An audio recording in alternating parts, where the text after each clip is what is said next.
What is going on, everybody? Rod J back in the house. Thanks for swinging by to check out another podcast. Today, Wednesday, May 19th. Wow, we are quickly approaching June here in 2021. And this is supposed to be the weekend that where I'm at, the cicadas are supposed to start breaking out. But we'll talk about them here in a little bit. Hopefully you guys are having a great day or night, depending on where you're listening to this podcast. And hopefully this year's been better than last. So 2021's had some crazy stuff actually happening this year already. So we joke, me and some of my buddies, that maybe 2020 was a trailer. Hopefully not, because let's hope for a good or a better second part of the year. But if you're new to the channel, welcome. Every Wednesday I am now dropping these podcasts, and I will later share these to the other social media, YouTube, Twitter, Facebook, and all that stuff most likely. But right now you can get it exclusively here on the podcast that you're listening to, which may be on Podomatic, where I actually upload it, or it may be over on Apple, it may be on Spotify, maybe on Amazon, maybe on Google, maybe on any of the other ones that I had mentioned. But thanks for you guys that have definitely been listening. I've seen the numbers go up, so thank you for welcoming me into your podcast world. Definitely appreciate that. And if you're new, what I usually do is take this time to break down some of the hottest beer things taking place that I've seen over the last week. Kind of a bullet point type podcast, so something a little bit different. That being said, let's go ahead and get into it. Not sure where I even want to start with here with the first thing. Well, kind of know where I want to start.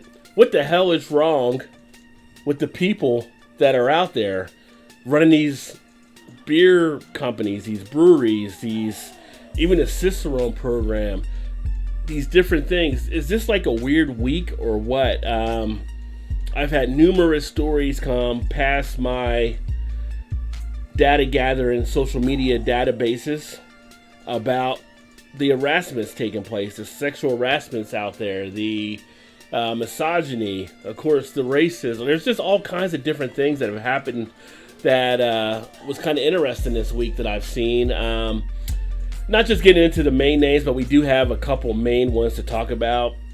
Modern Times, the CEO is actually stepping down, has announced that formally on Instagram. They did a 6 screenshot statement or so that you can check out.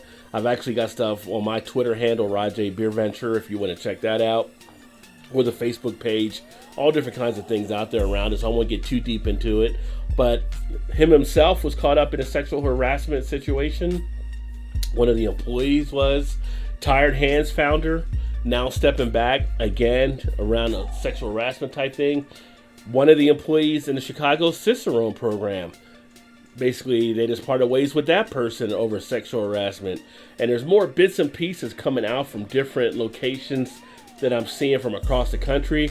On the YouTube channel, may have another show about that, getting some of the other people from the industry, some of the women that, you know, what they're seeing, what they're dealing with. I feel like I like to have them come in and talk about it because they went through a lot of it. Now, I will say there is a small percentage probably that guys get harassed. It doesn't happen as much in the brewing industry because so many men run everything, but I've seen it in other industries as well, and it's just wrong regardless.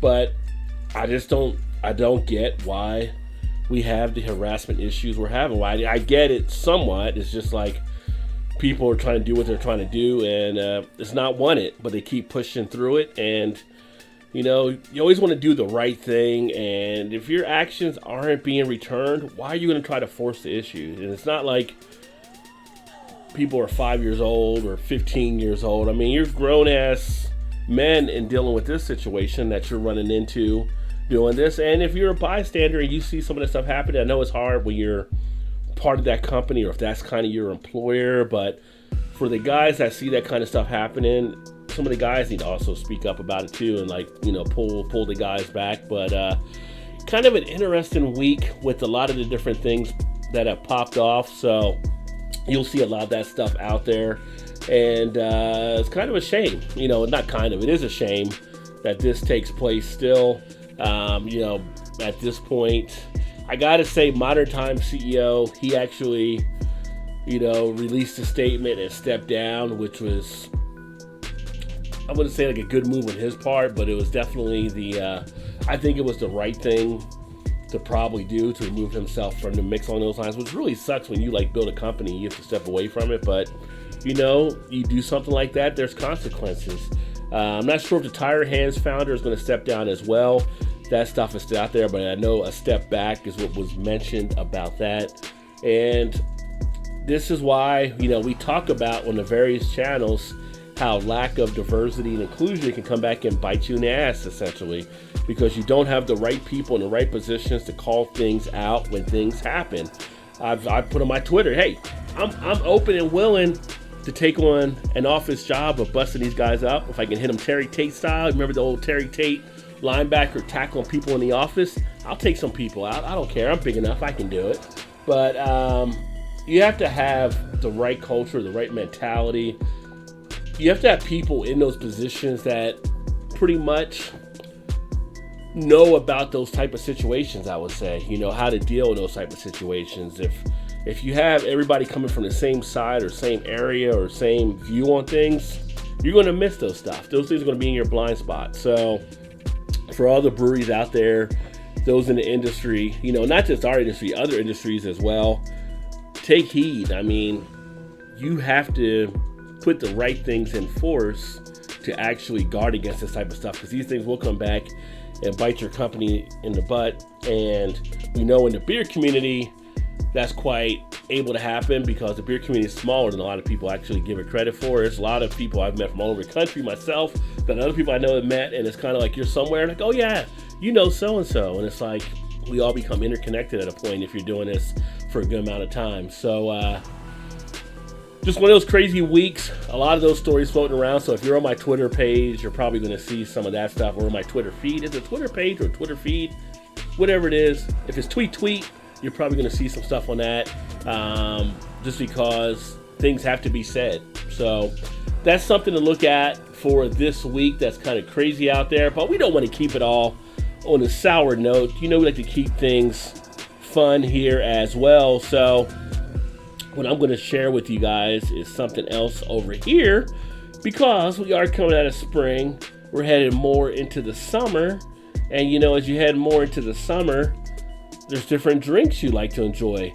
So why don't we talk about some great beer cocktails that you can actually dish up for any of your parties you'll be having here upcoming. And or maybe you want people ask you like, hey, what's a good thing to actually serve? Well, I'll give you some ideas right here on a couple of things that can kind of stand out. So we all know about your traditional black and tan 6-ounce pale ale. You can use a lager, 6-ounce porter or stout. You put the lighter in, you put the darker on top. If you use a spoon, it makes it cascade into it nice and easily, so you'll have the split level. So a black and tan is something you can pour. There's also the black velvet. So this is a half glass of a porter stout and a half glass of champagne. Put the champagne in first as well. There's something you can actually look at. What about Brass Monkey? It wasn't just because the Beastie Boys sung it. Brass Monkey, 12 ounce of wheat beer, 4 ounce of orange juice, a dash of Angostura bitters. So, wheat beer, orange juice, bitters. You're going to need at least a pint glass for that one for sure.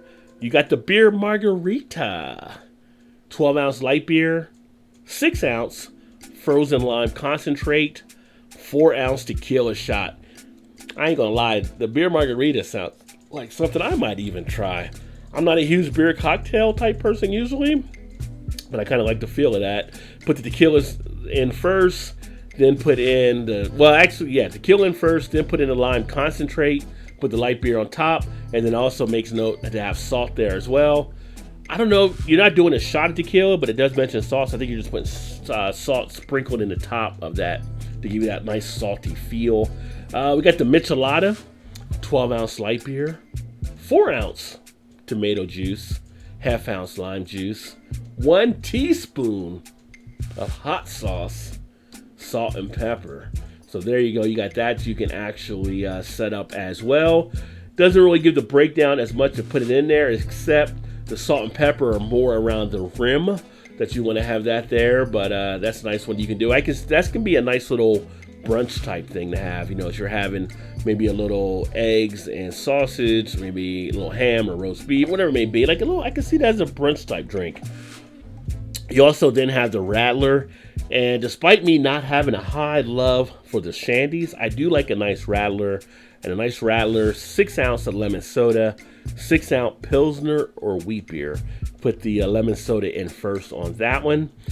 Red Eye. I used to know people back in the day that drank Red Eye. In fact, even my wife's stepdad, he used to drink Red Eyes back in the day. 12 ounce lager, 6 ounce tomato juice, 2 ounce vodka. That's optional, but if you like vodka, go ahead, reward yourself. And a fresh egg. I don't remember the fresh egg that he was doing. I think he was doing without the egg and the vodka, but so you want to have a nice 24 ounce. You want a bigger type glass for that one for sure. The fresh egg, though, can you do the fresh egg? I mean, it's not your typical Rocky type drink, but you're just dropping that egg yolk in and you're getting after it. I don't know. You want that sliding down your throat? I don't know. I don't know how I'm feeling about that one. And then lastly, the Snake Bite. Here's a 6 ounce lager, 6 ounce hard cider. Put the cider in. I think you're actually putting in. Looking at the image I'm looking at, you might be putting in. Yeah, I think you're putting the cider first and then the lager. But either way, that is the Snake Bite. So that is something that you can look at. But yeah, 8 different drinks that you might want to think about dishing up as you get here into the warmer months for sure. If you're a fan of going to Target, or you shop at Target usually, Target is actually adding beer, wine, and liquor pickup and curbside to 1,200 of their stores. So chances are, if your Target does sell alcohol, beer, wine, they're probably going to be adding the curbside service now. I don't know if we still need the curbside service with everything being lifted with the mask and all of that, but they're saying they're going to be adding that to their stores now. So that might be something to keep in mind if you are planning ahead there. You don't want to run into the store. I know some of you guys like to shop in your pajamas and stuff like that. You may not want to get out of the car. So now you can just pull right up, hit the horn, and they will bring you out your drinky drink. Father's Day will be coming up here in June. So if your dad is a beer lover, here's some different things that you can look at as gifts for beer lovers. You've got one thing's called the Big Ass Beer Soap. It's done by Duke Cannon, and it's made with premium American lager. Isn't just marketing. Your beer actually can be good for your skin, it says, and even if it's not, at least you'll smell good. So if you want the aroma of beer, you got the beer soap. There's also something called the Rumple Beer Blanket, which is essentially a koozie, but it's raised the bar with a superior camp blanket turned into a koozie. $8 for that. I don't know if that's really worth it. It's kind of a fancy looking koozie to me. I don't know. I usually drink my stuff out of a glass, so I'm not as huge into the koozies, but if you're a koozie fan, keep an eye out on that. You've also got a vintage copper bottle opener that is almost like in the form of a tie, which is pretty interesting. But that's a nice thing that you can find out there as well from Kickerland, and you can find out on Amazon.com. And if you do like to go to Amazon.com, I think below in the description over my YouTube stuff, I know on the website, if you go to Rod J BeerVentures.com, I have links for different things for Amazon if you want to go through there, and that'll actually take you to wherever you need to go. And it's a good way to show support for the channel if you like to do so. A TQ glass, let me tell you, TQ glass, always good for a beer lover. Any decent, I don't want to say like if you don't like, you're not decent, but just about every beer lover will love a nice TQ glass. So that's something to check out as well. Shower beer holder. And I'm going to tell you, I'm still trying to figure out how people get into these shower beers. I'm not in there that long to sit there and want to do a beer while I'm doing a shower. But some people love it. They love that feel of drinking the beer, having the water hit them, all that kind of stuff. But a shower beer holder, you can get something like that. There's some that are being made where you just stick it on the wall. It'll stick there for you. Just drop your beer right inside. So something to think of there. This is funny. So the list has 3 Floyd Zombie Dust. I didn't know they would put beer on the list, but if you've watched the YouTube channel, I had just done a release of my top three Floyd's beers that I've ranked and tasted. Zombie Dust was number one, and they actually got on this website for people that like beer. Zombie Dust. Now remember, it is a pale ale. It is pretty extremely hopped. You do have some of that hoppiness. You have that not bitterness, but it's not like, some people confuse it with an IPA, although it's not an IPA. It's just an American pale ale, not an India pale ale, but it is very close there. So if it is your dad that doesn't like a lot of bitterness, then you might not be able to get him this one. But for any craft beer drinker, especially they love IPAs or pale ales, they'll enjoy that one there for sure. Huckberry Coors Banquet Sock. So Coors has a sock out there that you can get for your pops. Pair of socks, $24. It's kind of steep, especially for Coors pair of socks. I mean, you would think that'd be less because it's Coors.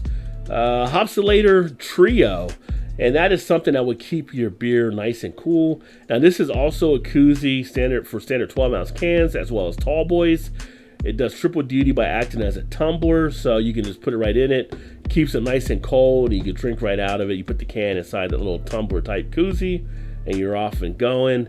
There's also the Square Coaster Felt 4-pack. This is from BeerVentures, and I would just say coasters in general are pretty decent. If you have if your pops has a certain beer he likes to enjoy, get some customized beer coasters for him.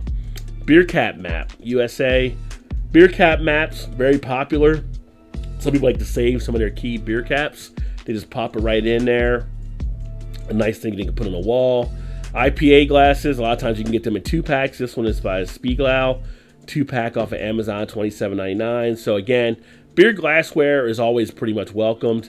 As far as like something with the book, Where to Drink Beer. This is over 1,600 places to drink beer, recommended by beer experts. Shows there are no shortage of watering holes to explore. So a nice book, Where to Drink Beer, is something you might want to check out. It has barnesandnoble.com noted here, but I'm sure you can get it at any of the beer type outlets. Let me see here. Bottle loft, refrigerator space is precious, but so is beer. Optimize your fridge's real estate by using some magnets to make your bottles float. So these basically you attach to the top of the fridge, like on the top shelf, I guess. And a bottle cap, you lift it up and a magnet holds it in place. So now you have things hanging from the ceiling as well. That is actually pretty cool that they have something like that. Miller High Life Racing Tea. Again, any type of tea with your dad's favorite beer stuff is always probably good. Michael Jackson's Great Beers of Belgium. So that would be an excellent book to also get if you're not familiar with Michael Jackson. Not talking about the singer, but talking about the great beer critic. Here's a book where he talks about all the great beers of Belgium that he's actually enjoyed as well. And you can always get Dad a beer making kit, Brooklyn Brew Shop. You can get that. He can make his own gallon of beer, become his own little brewer. Insulated Growler, another good one. Another great book, Oxford Companion to Beer. Something that might even be great, a glass rinser. You can have your own. It is $99, but makes him feel like he's actually at the pub maybe when he rinses his own glass. I personally just use the tap myself, but it's kind of a cool little thing to have, especially if you have a home bar set up. Unbound Soft Cooler Pack to carry your beer. The Growler Works UK Carbonated Growler. 64 ounce. There's another good thing. I don't know how many people actually use growlers as much anymore. I don't use them totally as much as I used to, but that could be an opportunity as well. If you like to get growlers from some of your favorite breweries, bringing beer home, this one would keep it insulated and keep it carbonated for you. Yeti Hopper Flip 8 Soft Cooler. So there's another thing there. You can't ever go wrong with a Yeti, can you? Yetis are always pretty solid for the most part, so you have that availability out there. But there are some things to think about as possible gifts for Father's Day if your dad is a beer drinker. Boston Beer is now setting up a cannabis division, as we make a segue. Interesting. So they're going to be doing a cannabis division to explore some different things there. I guess the first question is, one, are you hiring? But it'll be interesting to see what they come up with, because in the states that do allow marijuana, you have more of the THC drinks that are being put out to market. So I'm thinking they'll be going that route as well. So keep an eye on Boston Beer there as they go there up that direction. Boston Beer stock has climbed over the last couple of years. It might be a time to take a look at that too if you're into the investing realm. Colorado bull testicle beer. Do you think you would do a beer with bull testicles as one of the ingredients? Out in Colorado, every year, one brewery does it as Wine Coop. I like to drink a lot of different beers. I'm not sure if I would do that one. I mean, I've done oysters, I've done other things, but I guess it's just the imagery of thinking it, but who knows? I'd probably do that before the other one I'm going to mention, which is cicada beers. There are people trying to find cicada beers. Cicadas brewed whatever number is coming out now. They're 17 years. They come out, they start to die, but some places are looking to make beers using cicadas. Do you think you would try a cicada beer? For me, I'm going to say that's probably going to be a pass. But then again, you only live once, right? So the jury's out on my decision there. And then the other story I had from this week, the Milton and Trail Point Brewing Companies, both out of Michigan, are crafting a beer to increase mental health awareness. So that's actually a great thing for them. Give them a little bit of applause. That's something that needs to be focused on more across the country in all different aspects. There's been times where we definitely have let down parts of that community that need mental health.